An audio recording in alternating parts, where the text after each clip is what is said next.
Good morning everyone. Chapter working capital management और हमने last revision class में working capital को एस्टिमेट करने का एक मेथड डिस्कस किया था और वो मेथड था ऑपरेटिंग साइकिल मेथड। आज हम डिस्कस करने वाले सेकंड मेथड को और सेकंड मेथड का नाम है ट्रेडिशनल अप्रोच। फ्रेंड्स, ये जो सेकंड मेथड है ये ज़्यादा इम्पोर्टेंट मेथड है। क्यों? क्योंकि इसमें से एग्जाम में क्वेश्चन भी बहुत आ रखे हैं और दूसरा ये थोड़ा सा बड़ा भी है। ये जो ट्रेडिशनल अप्रोच है ये कहता है वर्किंग कैपिटल का मतलब क्या होता है, current assets minus current liability. तो करंट एसेट्स का हम सेपरेट वैल्यूएशन करेंगे, करंट लायबिलिटी का हम सेपरेट वैल्यूएशन करेंगे और फिर करंट एसेट्स में से करंट लायबिलिटी को माइनस करके वर्किंग कैपिटल को कैलकुलेट करेंगे।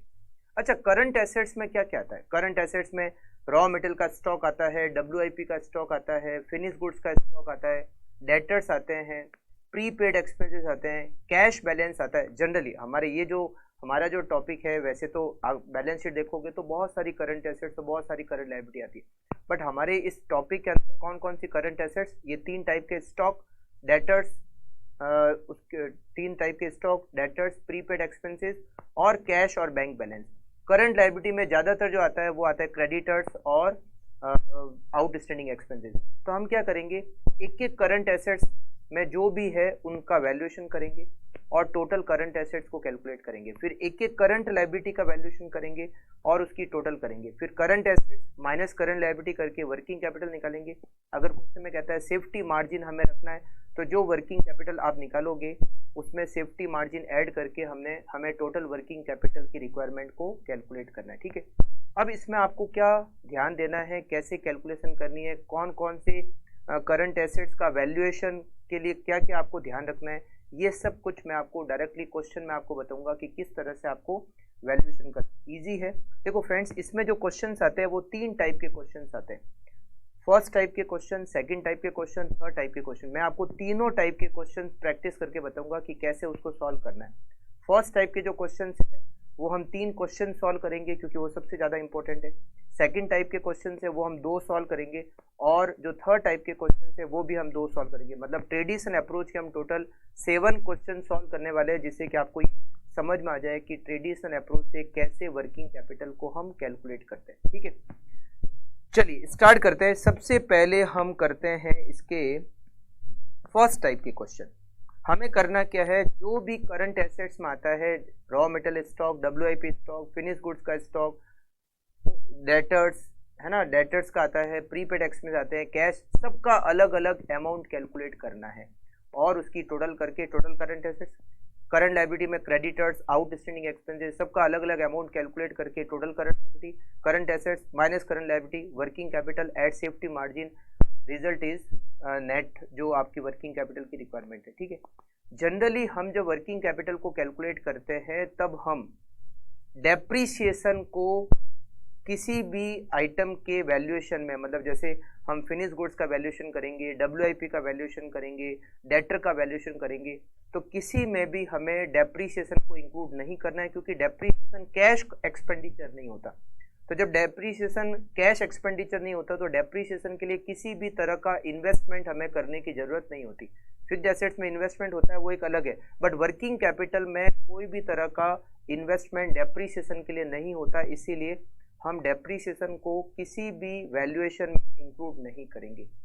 अगर जब हम डेटर का वैल्यूएशन करेंगे तो डेटर के वैल्यूएशन में हम डेप्रीशिएशन को इंक्लूड नहीं करेंगे और प्रॉफिट को भी इंक्लूड नहीं करेंगे, क्योंकि जैसे मान लो जब हम कोई प्रोडक्ट को सेल करते हैं, जैसे मान लो हमने किसी प्रोडक्ट को 100 रुपये में सेल किया और उसकी कॉस्ट हमारे लिए 80 रुपये आती है, तो हमें 100 रुपये इन्वेस्ट नहीं करने पड़ते, हमें केवल और केवल 80 रुपये ही इन्वेस्ट करने पड़ते हैं।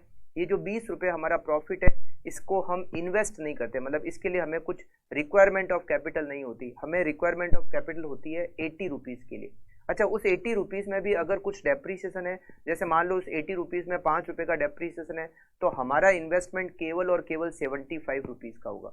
तो डेटर का जब हम वैल्यूएशन करेंगे तो सेलिंग प्राइस में से हमें प्रॉफिट को हटाना है, डेप्रीशिएशन को भी हटाना है। जब हम फिनिश गुड्स का वैल्यूएशन करेंगे तो टोटल कॉस्ट एक्सक्लूडिंग डेप्रीशिएशन पे हमें फिनिश गुड्स का वैल्यूएशन करना है। जब हम WIP का वैल्यूएशन करेंगे तो WIP में भी हमें डेप्रीशिएशन को इंक्लूड नहीं करना है। WIP में जनरली हम ये मानते हैं कि मटेरियल जो होता है वो 100% होता है, और जो अदर एक्सपेंडिचर है, कौन कौन से अदर एक्सपेंडिचर होते हैं, एक तो लेबर का एक्सपेंडिचर और एक फैक्ट्री ओवरहेड का एक्सपेंडिचर। लेबर और फैक्ट्री ओवरहेड का एक्सपेंडिचर हम ये मानते हैं कि 50% होता है। हाँ, अगर क्वेश्चन में कुछ और परसेंटेज दे रखे हैं तो हमें वो परसेंटेज काम में लेने, बट अगर क्वेश्चन में कोई परसेंटेज नहीं दे रखे तो हम ये एज्यूम करते हैं कि जो WIP है उसमें मटेरियल 100%, लेबर और फैक्ट्री ओवरहेड 50-50% होगा। ठीक है, डायरेक्टली हम सॉल्व करते हैं क्वेश्चन नंबर 3। बिल्कुल इजी है, ये पहले टाइप के क्वेश्चन है, 3rd, 4th, 5th, ये पहले टाइप के क्वेश्चन है जो एग्जाम में बहुत ज्यादा आ रखे हैं। समझना आप लोग, क्वेश्चन नंबर 3 मई 2019 के एग्जाम में ये क्वेश्चन आ रखा है। Beta Limited manufactures used in the steel industry. The following information regarding the company is given for your consideration. Expected level of production 9000 units per annum. हमारा जो एक्सपेक्टेड लेवल ऑफ प्रोडक्शन है वो 9000 units है per annum. Raw material 2 month, raw material का stock जो है वो equals to 2 month है। वर्क इन प्रोग्रेस जिसमें 50% कन्वर्जन कॉस्ट है। कन्वर्जन कॉस्ट का मतलब होता है लेबर प्लस फैक्ट्री ओवरहेड। तो ये दे रखा है कि वर्क इन प्रोग्रेस में लेबर आधी है और फैक्ट्री ओवरहेड भी आधे दे रखा है, तो हमें एजम्पशन मानने की जरूरत नहीं है। Will approximately half month. WIP का जो स्टॉक है वो आधे महीने के बराबर है। फिनिश गुड्स का स्टॉक 1 महीने के बराबर है।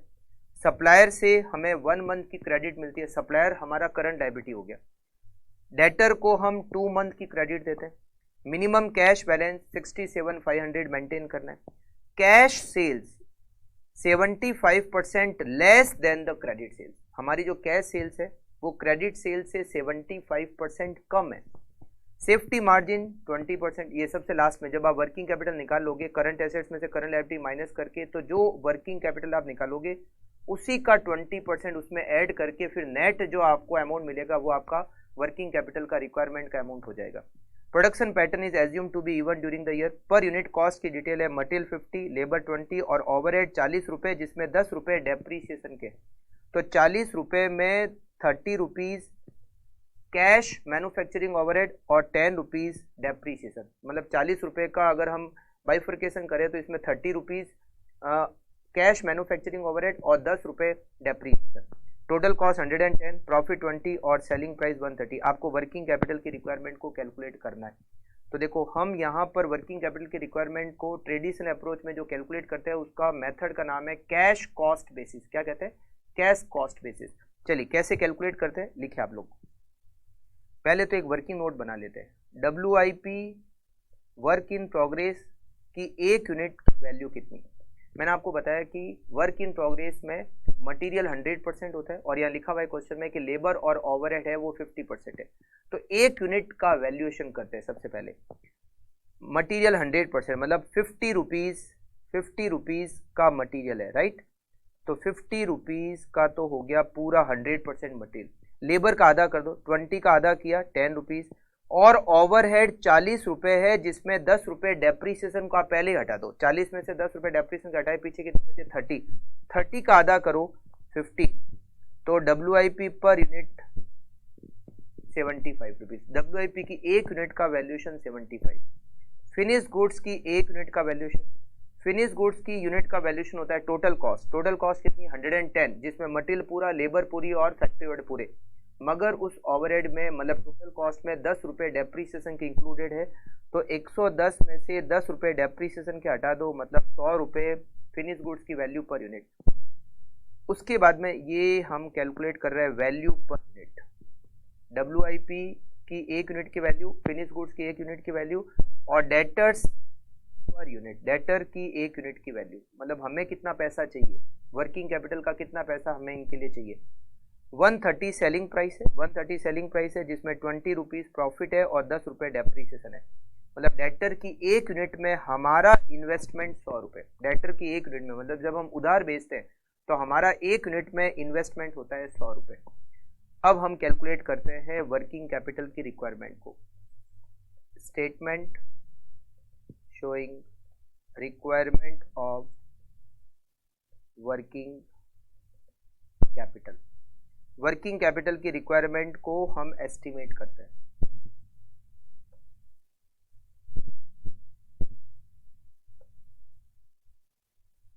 वर्किंग कैपिटल में सबसे पहले हम कैलकुलेट करेंगे करंट एसेट्स को, जो भी करंट एसेट्स है। देखो यहाँ पर क्वेश्चन में अगर हम देखेंगे तो रॉ मटेरियल के स्टॉक के बारे में दे रखा है, रॉ मटेरियल का स्टॉक। अब रॉ मटेरियल का स्टॉक कितना, देखो हमारी जो पर यूनिट पर एनम जो यूनिट्स है वो 9000 है, मतलब एक साल में 9000 यूनिट का बिजनेस, 9000 यूनिट का प्रोडक्शन और 9000 यूनिट की सेल, ठीक है। रॉ मटेरियल का जो स्टॉक है वो 2 महीने के बराबर है, कितना, 2 महीने के बराबर। अब इसका वैल्यूएशन कैसे करेंगे, बहुत ईजी है। एक साल की यूनिट कितनी है, 9000 डिवाइडेड बाय 12 इंटू 2 महीने के बराबर है, तो 9000 यूनिट डिवाइड बाय 12 इंटू 2 महीने की यूनिट आ गई। अच्छा, रॉ मटेरियल की एक यूनिट का वैल्यूएशन, रॉ मटेरियल के स्टॉक में केवल रॉ मटेरियल की कॉस्ट ही आती है। जैसे WIP में मटेरियल की कॉस्ट भी आती है, लेबर की कॉस्ट भी आती है, फैक्ट्री आउट भी आता है, फिनिश गुड्स में भी सब आते हैं, डेटर में भी आते हैं, बट रॉ मटेरियल के स्टॉक के वैल्यूएशन में केवल रॉ मटेरियल आता है, which is 50 rupees per unit. तो ये हमारा रॉ मटेरियल का स्टॉक हो गया 9000 डिवाइडेड बाई 12 इंटू 2 इंटू 50। ये 2 क्या है, 2 मंथ के बराबर दे रखा है। रॉ मटेरियल का स्टॉक 2 महीने के बराबर दे रखा है। WIP का स्टॉक हमें नेक्स्ट पॉइंट में हाफ मंथ के बराबर दे रखा है, तो क्या करेंगे, 9000 divided by 12 multiply by 0.5, half month 0.5। और WIP की एक यूनिट का हमने वर्किंग नोट बनाया, वैल्यूएशन किया 75 multiply by 75, 9000 divide by 12 into 0.5 into 75, it is 28125। Finish goods का स्टॉक, ये तो हो गया WIP का स्टॉक। अब फिनिश गुड्स का स्टॉक, ये सब करंट एसेट्स होती है, right.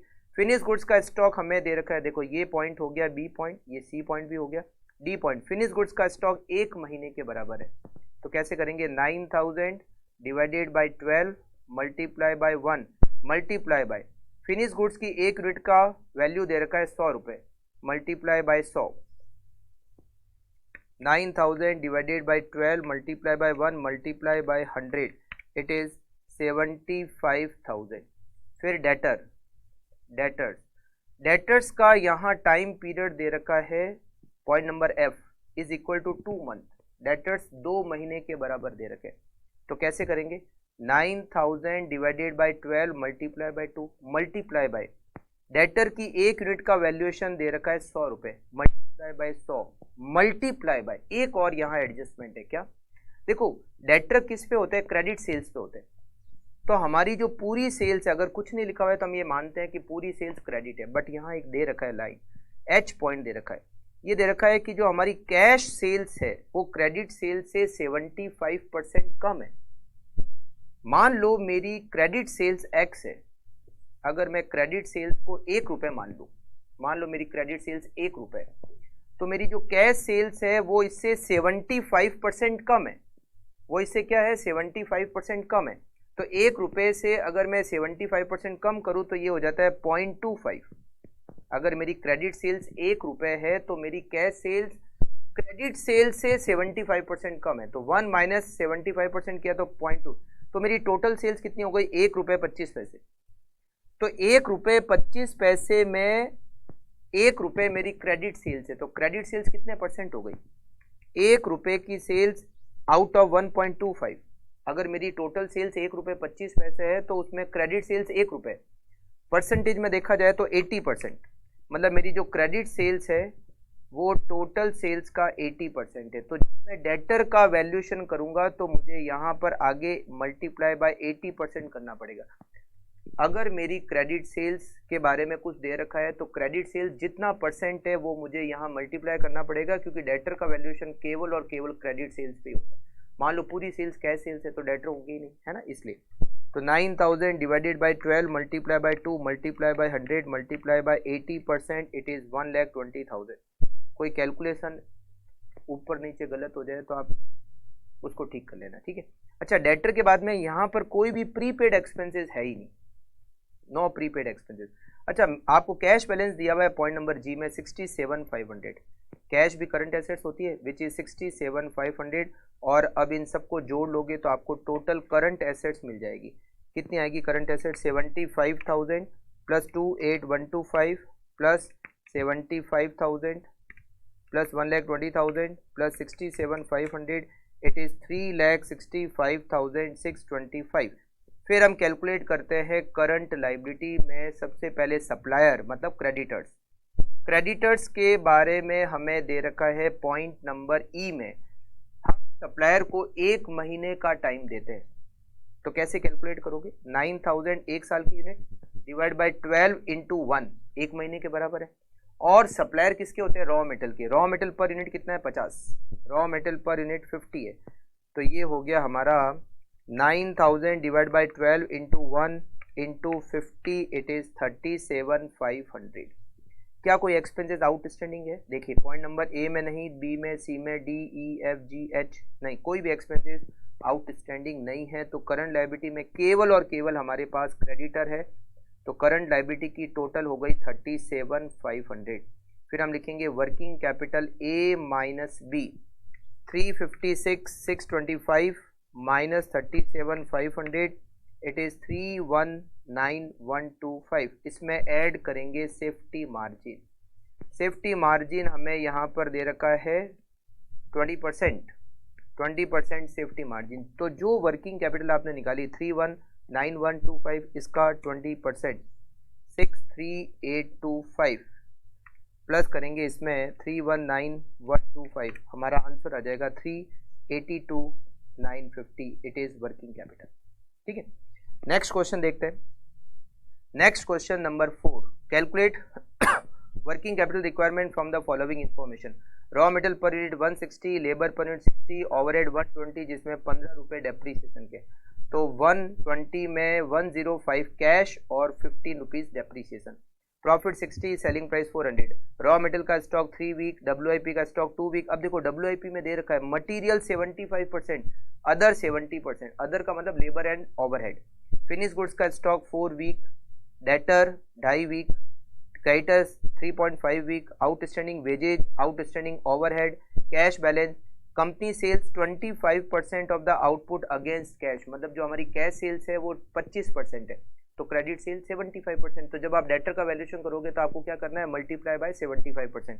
Safety margin 4% of working capital requirement including that provision. इसका भी यहाँ पर कुछ पॉइंट है।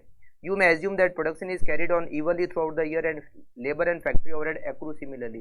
You are required to prepare a statement showing estimate of working capital requirement to finance a budgeted level of 1,04,000 unit of production. यहाँ पर 1 साल की यूनिट 1,04,000 दे रखी है। लास्ट क्वेश्चन में 9,000 थी, तो यहाँ पर 1,04,000 यूनिट 1 साल में। यहाँ पर मंथ की जगह पर करंट एसेट्स जो है वो वीक में दे रखी है, करंट एसेट्स और करंट लायबिलिटी की डिटेल। ठीक है, फिनिश गुड आपको वर्किंग कैपिटल निकालना है। तो सबसे पहले हम यहाँ पर लिखेंगे value per unit, WIP per unit. WIP में हमें दे रखा है मटेरियल कितना लेना है? 75%।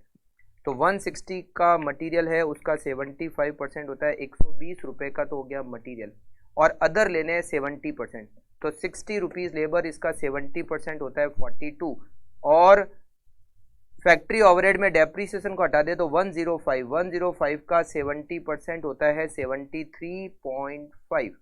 और इन सब को अगर ऐड करें तो 120 प्लस 42 प्लस 73.5 ये सब होते हैं 235.5। Finish goods per unit.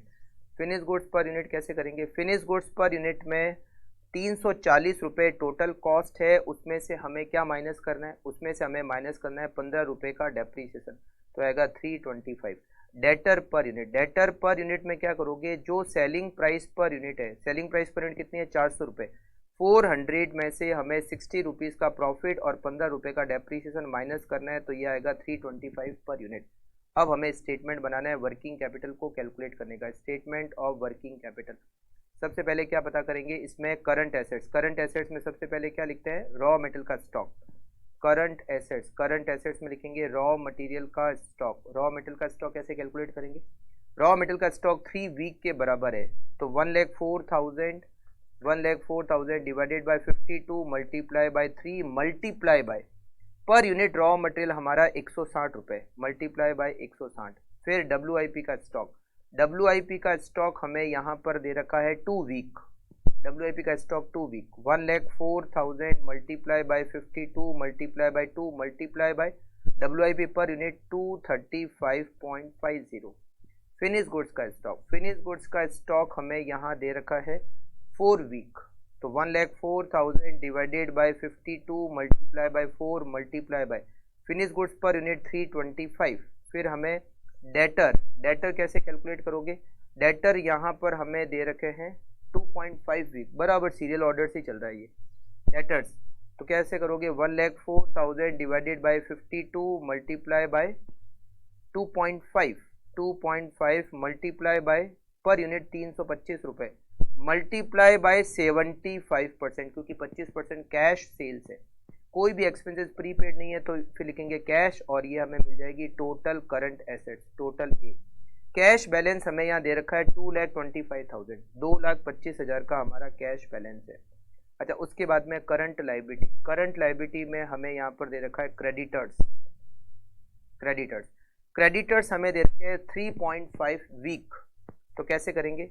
1,04,000 multiply by 52 multiply by 3.5 multiply bye, creditor किसके होते हैं? रॉ मेटल के, रॉ मेटल पर यूनिट 160। उसके बाद आउटस्टैंडिंग वेजेज हमारी आउटस्टैंडिंग है 2 वीक। तो कैसे करेंगे? 1,04,000 divided by 52 multiply by 2 multiply by wages per unit हमारी कितनी लगती है? वेजेज पर यूनिट हमारी लगती है 60 रुपीज़, वेजेज पर यूनिट लगती है 60 रुपीज़ मल्टीप्लाई बाय 60। और आउटस्टैंडिंग ओवरहेड भी आउटस्टैंडिंग है। ओवरहेड कितने आउटस्टैंडिंग है? ओवरहेड आउटस्टैंडिंग है 1.5 वीक। कैसे करेंगे? 1,04,000 divided by 52 multiply bye 1.5 multiply by overhead per unit 105, 15 रुपये जो डेप्रीसिएशन है वो आउटस्टैंडिंग हो नहीं सकता, तो केवल जो डेप्रीसिएशन को छोड़ के जो ओवरहेड है वो आउटस्टैंडिंग होंगे। तो हम इसे निकाल सकते हैं। रॉ मेटेरियल का stock 1,04,000 divide by 52 multiply by 3 multiply by 160, it is 9,60,000, 960। Then 1,04,000 divide by 52 multiply by 2 multiply by 2 35.5, it is 942। Then 1,04,000 divided by 52 multiply by 4 multiply by 3 25, 26 lakh 1,04,000 divided by 52 multiply by 2.5 multiply by 325 multiply by 75%, 12,18,750। तो 9,60,000, 942,000, 26 lakh, 12,18,750 and 2,25,000, 59,45,750। Calculation में कहीं उल्टा सीधा हो जाए तो आप ठीक कर लेना, ठीक है। फिर करंट लायबिलिटी में देखो 1,04,000 divided by 52 multiply by 3.5 multiply by 160, it is 11,20,000। Then outstanding wages 1,04,000 divide by 52 multiply by 2 multiply by 60, it is 2,40,000।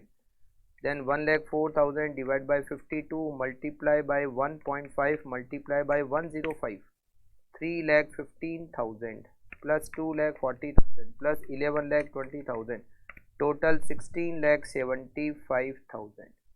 Then working capital A minus B, 59,45,750 minus 16,75,000, working capital 42,70,750। इसमें हमें ऐड करना है margin.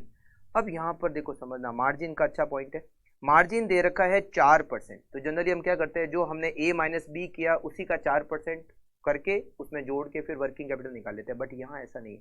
यहाँ दे रखा है 4%। 4% किसका?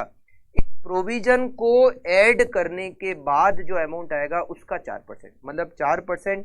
ये जो ए माइनस बी किया इसका नहीं, इसमें ये जो a माइनस बी आपने निकाला है इसमें 4%, मतलब ये जुड़ेगा प्रोविजन, और यहाँ जुड़ने के बाद यहाँ जो अमाउंट आएगा यहाँ पे इसका 4% ये है प्रोविजन। मतलब प्रोविजन खुद ऐड होने के बाद, सेफ्टी मार्जिन ऐड होने के बाद जो अमाउंट आपको मिलेगा उसका 4% सेफ्टी मार्जिन है।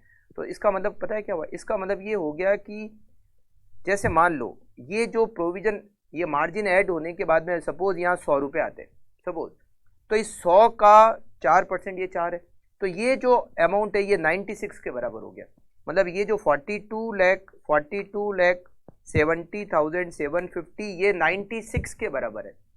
तो वर्किंग कैपिटल 100 के बराबर होगी, तो डिवाइडेड बाय 96 मल्टीप्लाई बाय 100, ये अमाउंट आएगा आपका, ये आपका अमाउंट आएगा 44,48,698। अब इसका 4% कर लो, इंटू 4%, ये आएगा 177,948। अब आप भली चेक कर सकते हो, ये जोड़, इसमें ये जोड़ो तो ये आएगा 42,70,750 में अगर मैं 177,948 जोड़ूंगा तो ये 44,48,698 आ जाएगा। ठीक है, तो ये चार, केवल ये लिखा होता है ना 4% सेफ्टी मार्जिन, तो दिखती बात है, हम जो ए माइनस बी करके जो अमाउंट निकालते हैं उसी का 4% हम सेफ्टी मार्जिन दे देते, बट यहाँ पर लिखा हुआ है सेफ्टी मार्जिन जोड़ने के बाद जो अमाउंट है उसका 4%, तो ये जो ए माइनस बी है ये 96 के बराबर हो गया। ठीक है, चलिए एक और क्वेश्चन इसी टाइप का है, क्वेश्चन नंबर 5, और ये क्वेश्चन मई 2012 के एग्जाम में आ चुका है।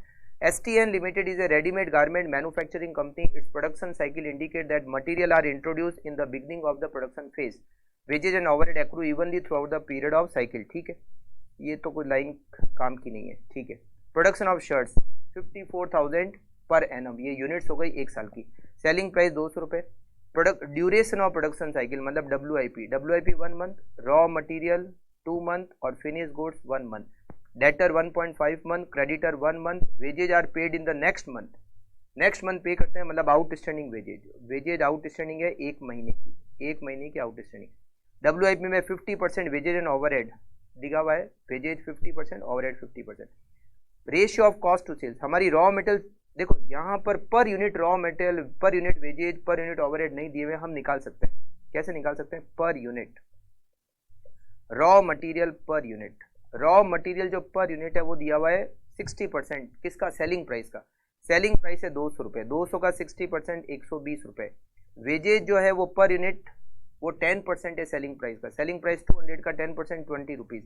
ओवरहेड जो है वो 20% है, 200 का 20% 40 रुपये। और इन सबको अगर ऐड करते हैं तो ये होता है 180 टोटल कॉस्ट। हमारी सेलिंग प्राइस है 200 रुपये, तो हमारा प्रॉफिट पर यूनिट हो गया 20 रुपये। ठीक है, ये पर यूनिट डिटेल पहले 2 क्वेश्चन में दे रखी थी, यहाँ दे नहीं रखी। अच्छा, यहाँ डेप्रीसिएशन के बारे में कुछ नहीं लिखा हुआ है, मतलब है ही नहीं, नहीं है तो नहीं है, इजी हो गया। Cash 40% of current liability, cash current liability का 40% है, तो कैश की कैलकुलेशन करंट लायबिलिटी की कैलकुलेशन के बाद में होगी। सेफ्टी मार्जिन 15%, आपको वर्किंग कैपिटल कैलकुलेट करनी है। वर्किंग कैपिटल में सबसे पहले क्या पता करेंगे? करंट एसेट्स, स्टेटमेंट बनाएंगे वर्किंग कैपिटल का। करंट एसेट्स, करंट एसेट्स में हम लिखेंगे रॉ मटेरियल का स्टॉक, हमारी जो पर एनम यूनिट है वो 54,000 है, और रॉ मटेरियल का जो स्टॉक हमें दे रखा है वो 1-2 महीने के बराबर दे रखा है। तो 54,000 divided by 12 multiply by 2 multiply bye raw material per unit 120 रुपये। WIP, अच्छा पहले हमें एक और काम करना चाहिए था, यहाँ पे हमें पर यूनिट वैल्यूएशन करना पड़ेगा, फिर स्टेटमेंट बनाना पड़ेगा। ठीक है, ये वर्किंग नोट 1 हो गया। वर्किंग नोट 2 करते हैं। WIP per unit, WIP per unit का वैल्यूएशन क्या? मटेरियल 100% 120, लेबर का आधा 10, ओवरहेड का आधा 20, ओवरहेड में डेप्रिसिएशन है नहीं तो ये हो गया 150 रुपये पर यूनिट। फिर finish goods per unit, finish goods per unit में सारे खर्चे आएंगे, मतलब टोटल कॉस्ट आएगी 180 रुपये पर यूनिट, डेप्रिसिएशन है नहीं। और debtor per unit, debtor per unit में सेलिंग प्राइस जो पर यूनिट दे रखी है हमें 200 रुपये, उसमें से प्रॉफिट माइनस करेंगे 20, डेप्रिसिएशन है नहीं तो 180। और अब हम स्टेटमेंट बनाएंगे वर्किंग कैपिटल को कैलकुलेट करने का। वर्किंग कैपिटल रिक्वायरमेंट, इसमें सबसे पहले हम लिखेंगे करंट एसेट्स। करंट एसेट्स में क्या आएगा? रॉ मटेरियल का स्टॉक, रॉ मटेरियल का स्टॉक 2 महीने के बराबर दे रखा है, तो 54,000 divided by 12 into 2 into 120 rupees. फिर WIP का स्टॉक, WIP का स्टॉक 1 महीने के बराबर दे रखा है, 54,000 divided by 12 into 1 into 150 rupees. हमने WIP पर इसका वैल्यूशन क्या है? 150 रुपये। फिर फिनिश गुड्स का स्टॉक, फिनिश गुड्स का स्टॉक हमें क्वेश्चन में दे रखा है 1 महीने के बराबर है, तो कैसे करेंगे? 54,000 divided by 12 into 1 into 180 rupees. Debtor, debtor का टाइम पीरियड हमें यहाँ पर दे रखा है 1.5 मंथ, तो कैसे करेंगे? 54,000 डिवाइडेड बाई 12 इंटू 1.5 इंटू 180। अच्छा, सेल्स के बारे में कुछ नहीं दिया हुआ है तो पूरी सेल्स क्रेडिट सेल्स ही मानी जाएगी। कैश, कैश की कैलकुलेशन करंट लायबिलिटी की कैलकुलेशन के बाद होगी, तो ये यहाँ पर हमें मिलेगा टोटल A फिर B current liability, current liability में हम कैलकुलेट करते हैं क्रेडिटर्स। सप्लायर हमें यहाँ पर दे रखा है 1 मंथ, क्रेडिटर्स हमें 1 महीने के बराबर दे रखे हैं। 54,000 divided by 12 into 1 into 120 rupees material. Outstanding wages 1 month के इक्वल है, तो 54,000 divided by 12 into 1 into 20 rupees. Overhead outstanding नहीं दे रखे हैं, तो ये दोनों मिलकर हमारी क्या हो जाएगी, करंट लाइबिलिटी हो जाएगी, टोटल बी, टोटल बी।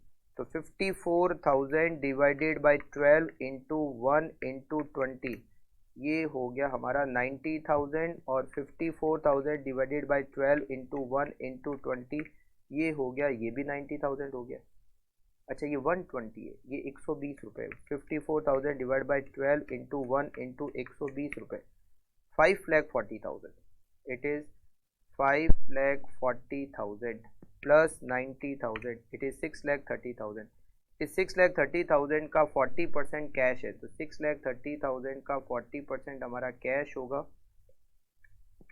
और ये हो जाएगा 2,52,000। रॉ मेटल का स्टॉक होगा 54,000 divide by 12 into 2 into 120 rupees, 10,80,000, 10,80,000। Then 54,000 divide by 12 into 1 into 150, 6,75,000 WIP का स्टॉक। फिनिश गुड्स का stock 54,000 divide by 12 into 1 into 180, it is 8,10,000। और ऐसी डेटर निकालेंगे 54,000 divide by 12 into 1.5 into 180, 12,15,000 plus 252 plus 8,10,000 plus 675 plus 10,80,000।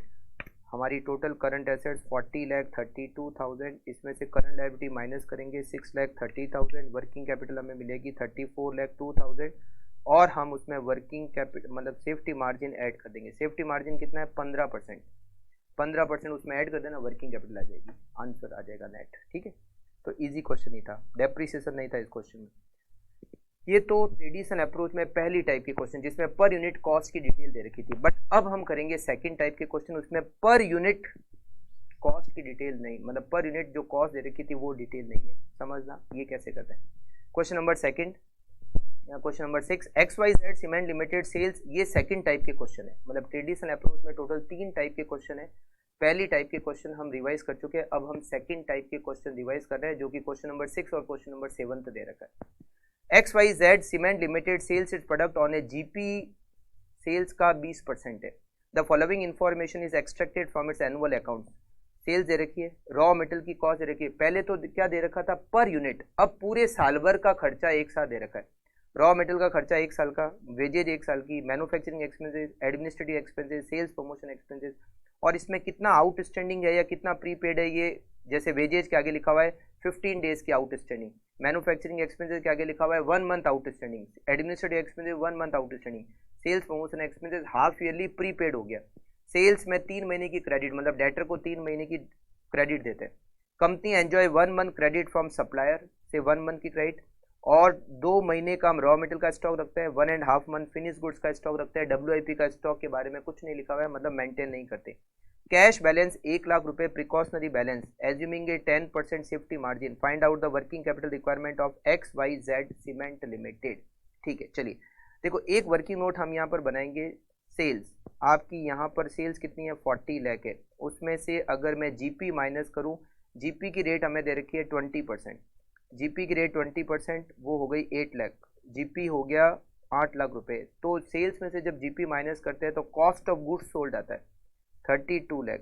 Cost of goods sold में अगर मैं administrative overhead और selling overhead को ऐड करूं तो मुझे टोटल कॉस्ट मिलेगी। Sales minus GP is not total cost, sales minus NP is total cost. Sales में से जब नेट प्रॉफिट माइनस करते हैं तो टोटल कॉस्ट आती है, तो ये तो GP है, तो sales minus GP cost of goods sold. उसमें एडमिनिस्ट्रेटिव ओवरहेड 480 को ऐड करेंगे, उसमें सेलिंग ओवरहेड 2 लाख को ऐड करेंगे, तो मुझे टोटल कॉस्ट मिल जाएगी, और मेरी जो टोटल कॉस्ट आएगी वो आएगी 38,80,000। इसमें अब मैं लिखता हूँ सेल्स 40 लाख रुपए, तो मुझे प्रॉफिट मिलेगा 1,20,000 रुपये। मुझे प्रॉफिट कितना मिलेगा 1,20,000। ये मैंने क्यों कैलकुलेट किया, क्योंकि जब डेटर का वैल्यूएशन करूंगा तो मैं सेल्स में से प्रॉफिट माइनस करूंगा, तो ये सेल्स है और प्रॉफिट कौन सा, नेट प्रॉफिट। चलिए अब ये वर्किंग नोट बनाने, इस क्वेश्चन में कहीं भी डेप्रीसिएशन के बारे में नहीं दिया हुआ है, मतलब डेप्रीसिएशन है ही नहीं। अब हम बनाते हैं स्टेटमेंट वर्किंग कैपिटल को कैलकुलेट करने का, स्टेटमेंट ऑफ वर्किंग कैपिटल। सबसे पहले हम लेते हैं करंट एसेट्स। करंट एसेट्स में हम कैलकुलेट करते हैं रॉ मटेरियल का स्टॉक। रॉ मटेरियल का स्टॉक यहाँ पर दे रखा है 2 महीने के बराबर है, 2 month stock of raw material. तो रॉ मटेरियल की कॉस्ट पूरे साल भर की कितनी है, 12 लाख। 12 लाख रॉ मटेरियल की कॉस्ट पूरे साल की डिवाइडेड बाय 12 इंटू 2। अब आपको यहाँ पर यूनिट नहीं, सीधा खर्चा 1 साल का दे रखा है। पूरे साल भर का मटेरियल का एक्सपेंडिचर है 12 लाख रुपए और 2 महीने के बराबर रॉ मटेरियल का स्टॉक है, तो 12 लाख डिवाइडेड बाय 12 इंटू 2, ये हो गया हमारा 2 लाख रुपए। रॉ मटेरियल का स्टॉक 2 लाख। WIP का स्टॉक है ही नहीं। फिनिश गुड्स का स्टॉक, फिनिश गुड्स का स्टॉक दे रखा है 1.5 मंथ। अच्छा, फिनिश गुड्स का स्टॉक जो होगा वो कैलकुलेट होगा कॉस्ट ऑफ गुड्स सोल्ड पे। किस पे, cost of goods sold. Cost of goods sold का है, ये देखो, ये हमने वर्किंग नोट जो बनाया उसमें कॉस्ट ऑफ गुड्स सोल्ड निकाली 32 लाख रुपए।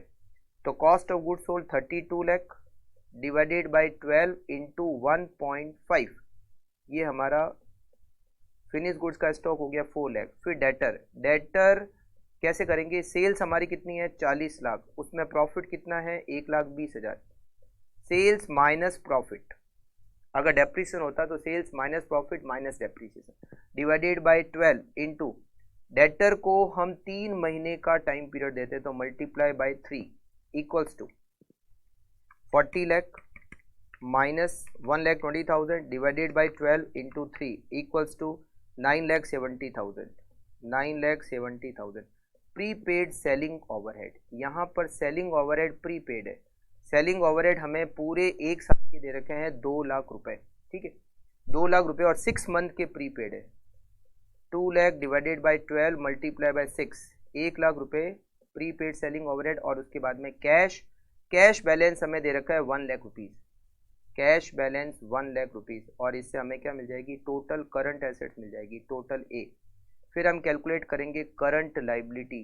करंट लाइबिलिटी में क्रेडिटर्स के लिए यहाँ पर हमें दे रखा है, हमें क्रेडिटर से 1 मंथ की टाइम पीरियड मिलता है। क्रेडिटर किस में निकलते हैं, रॉ मटेरियल की कॉस्ट 12 लाख रुपए, तो 12 lakh divided by 12 into 1, creditors होंगे 1 लाख रुपए के। फिर आउटस्टैंडिंग वेजेज के आगे लिखा हुआ है 15 डेज आउटस्टैंडिंग, 15 दिन की आउटस्टैंडिंग है। वेजेज हमें पर एनम दे रखी है 9,60,000 डिवाइडेड बाय 360 डेज इंटू 15 दिन, ये डेज में था तो हमने 360 का डिवाइड किया और 15 का मल्टीप्लाई किया, तो 40,000 outstanding wages. Outstanding manufacturing overhead, manufacturing expenses हमें आउटस्टैंडिंग दे रखे 1 मंथ आउटस्टैंडिंग कितना है 12 लाख रुपए। तो 12 लाख में हम क्या करेंगे, 12 लाख में हम 12 का डिवाइड करेंगे और 1 का मल्टीप्लाई करेंगे तो हमें आउटस्टैंडिंग मैन्युफैक्चरिंग एक्सपेंसेस मिल जाएंगे 1 लाख। आउटस्टैंडिंग एडमिनिस्ट्रेटिव एक्सपेंसेस भी आउटस्टैंडिंग है 1 मंथ, तो पूरे 1 साल के कितने हैं 4,80,000। 4,80,000 में डिवाइड करेंगे 12 का, 1 का मल्टीप्लाई करेंगे तो 40,000 रुपये आउटस्टैंडिंग एडमिनिस्ट्रेटिव और ये टोटल होंगे 2,80,000। फिर हम लिखेंगे working capital A minus B, ठीक है। तो ये इस तरह से ये मेथड, इसमें पर यूनिट नहीं है। अच्छा, फिर आपको 10% मार्जिन, जो वर्किंग कैपिटल आप A माइनस बी निकालो उसमें 10% ऐड कर देना, तो आपकी वर्किंग कैपिटल की नेट रिक्वायरमेंट आपको पता चल जाएगी, ठीक है। तो इसमें हमें पर यूनिट कुछ नहीं है, टोटल अमाउंट दिए हुए हैं, तो इसको इस तरह से सॉल्व करना है। अच्छा, इस क्वेश्चन में तो जैसे डेप्रीसिएशन है ही नहीं, कहीं लिखा हुआ ही नहीं है। एक और ऐसा ही क्वेश्चन है 7th, ऐसे ही सेम ऐसे ही क्वेश्चन है मगर उसमें डेप्रीसिएशन है, उसमें डेप्रीसिएशन, बस इतना से फर्क है। 7th question, X limited sales GP rate 20%, it include depreciation as part of cost of production. Depreciation cost of production में इंक्लूडेड है। Following figure for the 12 month period ending 31 December, आपको वर्किंग कैपिटल निकालनी है, safety margin 15% रखना है, cash current liability का 50%, raw material का stock, finish goods का स्टॉक दोनों 1 महीने के होंगे, मतलब WIP का स्टॉक तो है ही नहीं, रॉ मटेरियल का स्टॉक 1, फिनिश गुड्स का स्टॉक 1 मंथ। सेल्स 27 लाख रुपए, रॉ मटेरियल की कॉस्ट, वेजेज ये paid at the beginning of the next month, मतलब 1 महीने की आउटस्टैंडिंग। अब इसमें एक पॉइंट है मैन्युफैक्चरिंग एक्सपेंसेस, यहाँ क्या दे रखा है, मैन्युफैक्चरिंग एक्सपेंसेस आउटस्टैंडिंग। देखो क्या लिखा हुआ है, आउटस्टैंडिंग, मतलब ये जो खर्चा दे रखा है 60,000 रुपए, 60,000, ये आउटस्टैंडिंग दे रखा है और लिखा हुआ है एक महीने का आउटस्टैंडिंग होता है। मतलब ये जो 60,000 है आउटस्टैंडिंग और ये एक महीने का आउटस्टैंडिंग है। तो एक साल का मैन्युफैक्चरिंग एक्सपेंसेस कितना हो गया, 7,20,000।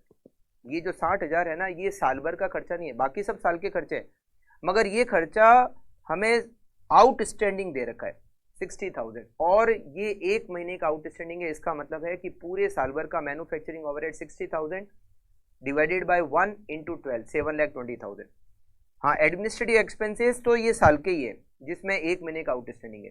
सेल्स प्रमोशन एक्सपेंसेस भी साल के हैं, क्वार्टरली एडवांस है, क्वार्टरली मतलब 3 महीने का प्रीपेड है, ठीक है। चलिए यहाँ पर भी हम देखो, यहाँ डेप्रीसिएशन लिखा हुआ है, डेप्रीसिएशन इंक्लूडेड है, बट है कहाँ, नहीं लिखा हुआ है ना, तो पहले डेप्रीसिएशन निकालना पड़ेगा। कैसे निकालेंगे, देखो सेल्स, हमारी सेल्स है 27 लाख, इसमें से माइनस करते हैं जीपी। जीपी की रेट हमें यहाँ पर दे रखी है क्वेश्चन में 20%, 20% जीपी हो गया 5,40,000। तो ये माइनस करेंगे तो हमें कॉस्ट ऑफ गुड्स सोल्ड मिल जाएगा 21,60,000। अब कॉस्ट ऑफ गुड्स सोल्ड में वैसे क्या क्या खर्चे आते हैं, मतलब कॉस्ट ऑफ प्रोडक्शन, मटेरियल की कॉस्ट आती है, लेबर की कॉस्ट आती है, मैन्युफैक्चरिंग एक्सपेंसेस आते हैं, और जैसा कि क्वेश्चन में लिखा हुआ है डेप्रीसिएशन होगा। मटेरियल की कॉस्ट कितनी है, मटेरियल की कॉस्ट है 675, मटेरियल की कॉस्ट 675 है। लेबर की कॉस्ट कितनी है, 5,40,000 है। मैन्युफैक्चरिंग एक्सपेंसेस कितने हैं, मैन्युफैक्चरिंग एक्सपेंसेस 60,000 दे रखे हैं, मगर वो आउटस्टैंडिंग दे रखे हैं। तो एक साल के मैन्युफैक्चरिंग एक्सपेंसेस हैं 7,20,000। तो डेप्रीसिएशन हमें बैलेंसिंग फिगर मिल जाएगा, कितना मिलेगा, 21,60,000 माइनस 675 माइनस 540 माइनस 7,20,000, तो हमें डेप्रीसिएशन बैलेंसिंग फिगर मिलेगा 2,25,000, ठीक है। अच्छा, अब बनाते हैं वर्किंग नोट नंबर 2। सेल्स हमारी कितनी सेल्स है, 27 लाख, 27 लाख में से जीपी है हमारा एट द रेट 20%, 5,40,000 हमारा जीपी है। तो 21,60,000 हमारी कॉस्ट ऑफ गुड्स सोल्ड है, सीओजीएस है, जिसमें डेप्रीसिएशन इंक्लूडेड है। Depreciation included rupees 2,25,000। ये जो 21,60,000 है, इसमें 2,25,000 का डेप्रीसिएशन है, प्लस इसमें करेंगे एडमिनिस्ट्रेटिव ओवरहेड, प्लस इसमें करेंगे सेलिंग ओवरहेड, तो हमें टोटल कॉस्ट मिलेगी, टोटल कॉस्ट।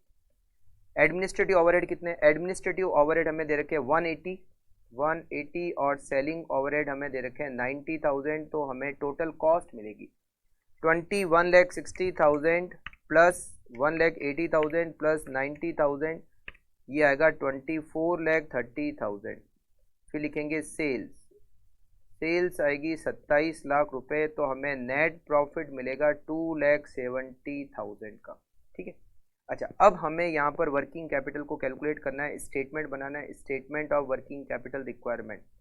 सबसे पहले हम लिखेंगे यहाँ पर करंट एसेट्स, करंट एसेट्स में आएगा रॉ मटेरियल का स्टॉक। रॉ मटेरियल का स्टॉक कैसे निकालेंगे, रॉ मटेरियल का स्टॉक एक महीने के बराबर है, तो रॉ मटेरियल का स्टॉक किस पे निकलता है, रॉ मटेरियल पे निकलता है। रॉ मटेरियल की कॉस्ट है per annum 675, 6,75,000 divided by 12 into 1। फिर WIP स्टॉक के बारे में कुछ नहीं है, तो है ही नहीं। फिनिश गुड्स का स्टॉक, फिनिश गुड्स का स्टॉक भी एक महीने के बराबर है, तो यहाँ पर कैसे निकालेंगे, फिनिश गुड्स का stock cost of goods sold पे निकालते हैं। कॉस्ट ऑफ गुड्स सोल्ड 21,60,000 है, मगर इसमें 2,25,000 का डेप्रीसिएशन है, हटा दो उसको, डिवाइडेड बाय 12 मल्टीप्लाई बाय 1, ये फिनिश गुड्स का स्टॉक आएगा। फिर डेटर, डेटर में हम क्या करेंगे, जो हमारी सेल्स है 27 लाख, उसमें से हम 2,70,000 का नेट प्रॉफिट माइनस करेंगे, उसमें से हम डेप्रीसिएशन माइनस करेंगे 2,25,000, सेल्स में से प्रॉफिट भी हटाएंगे, डेप्रीसिएशन भी हटाएंगे, डिवाइड करेंगे 12 से और मल्टीप्लाई करेंगे डेटर, सेल्स के आगे लिखा हुआ है 2 मंथ क्रेडिट, मल्टीप्लाई करेंगे 2 से, ये डेटर आ जाएंगे। फिर हम लिखेंगे prepaid selling overhead, prepaid selling overhead, selling overhead हमें एक साल के दे रखे हैं 90,000, क्वार्टरली एडवांस है, मतलब 3 महीने का प्रीपेड है, तो कैसे करेंगे 90,000 डिवाइडेड बाय 12 मल्टीप्लाई बाय 3, ये प्रीपेड सेलिंग ओवरहेड। फिर कैश करंट लायबिलिटी को कैलकुलेट होने के बाद कैलकुलेट होंगे। करंट लाइबिलिटी में क्रेडिटर्स की कैलकुलेशन कैसे होगी? क्रेडिटर्स की कैलकुलेशन करने के लिए देखो यहाँ पर लिखा हुआ है रॉ मटेरियल के आगे सप्लायर क्रेडिट 2 मंथ, तो मटेरियल की कॉस्ट हमें दे रखी है 675 डिवाइडेड बाय करेंगे 12 मल्टीप्लाई करेंगे 2 से, तो हमें क्रेडिटर मिल जाएंगे। आउटस्टैंडिंग वेजेज की कॉस्ट हमें दे रखी है 540, एक महीने का आउटस्टैंडिंग, तो 5,40,000 divided by 12 multiply by 1। Outstanding manufacturing expenses और आउटस्टैंडिंग एडमिनिस्ट्रेटिव एक्सपेंसेस। अच्छा, ये जो मैन्युफैक्चरिंग एक्सपेंसेस है ये तो ऑलरेडी आउटस्टैंडिंग के दे रखे हैं 60,000। एडमिनिस्ट्रेटिव एक्सपेंसेस 1,80,000 है, 1 मंथ के आउटस्टैंडिंग है, divide by 12 multiply by 1, it is 15,000। Wages हमारी आउटस्टैंडिंग हो जाएगी 45,000 और क्रेडिटर्स हमारे हो जाएंगे 675, 1,12,500। इन चारों को जोड़ेंगे तो करंट लायबिलिटी आ जाएगी 1,12,500, 45,000, 60,000 और 15,000, टोटल 2,32,500। 2,32,500 का 50% हमारा कैश हो जाएगा 1,16,250। प्रीपेड सेलिंग ओवरहेड हमारे हो जाएंगे 22,500। डेटर्स हमारे हो जाएंगे 27 lakh minus 2,70,000 minus 2,25,000 divided by 12 into 2, it is 367,500। उसके बाद फिनिश गुड्स का स्टॉक हो जाएगा 21,60,000 minus 2,25,000 divided by 12 into 1, it is 161,250। और रॉ मटेरियल का स्टॉक 675 डिवाइडेड बाय 12 इंटू 1, 56,250। और इसके बाद में करंट एसेट निकालेंगे, करंट लायबिलिटी निकालेंगे टोटल, और फिर मार्जिन ऐड कर देंगे 15%। ये हमारा क्वेश्चन सॉल्व हो जाएगा। ठीक है, तो ये हमने 2 टाइप के क्वेश्चन तो बता दिए कि इसमें जो 2 टाइप के जो क्वेश्चन आते हैं, पहले 2 टाइप के क्वेश्चन जिसमें एक में तो पर यूनिट कॉस्ट दे रखी होती है और एक में ऐसे पर यूनिट कॉस्ट नहीं रहते, सीधा खर्चे का टोटल अमाउंट दे रखा होता था, आपको कैसे वर्किंग कैपिटल को कैलकुलेट करना है। ठीक है, अच्छा अब इसमें एक टाइप के क्वेश्चन और आते हैं, वो थोड़े अच्छे क्वेश्चन होते हैं। तो आज की क्लास को एक काम करते हैं, यहीं पर एंड करते हैं, और जो तीसरे टाइप के क्वेश्चन हैं वो हम नेक्स्ट क्लास में डिस्कस करेंगे। मिलते हैं नेक्स्ट वर्किंग कैपिटल की रिवीजन क्लास में। Okay, thank you, take care.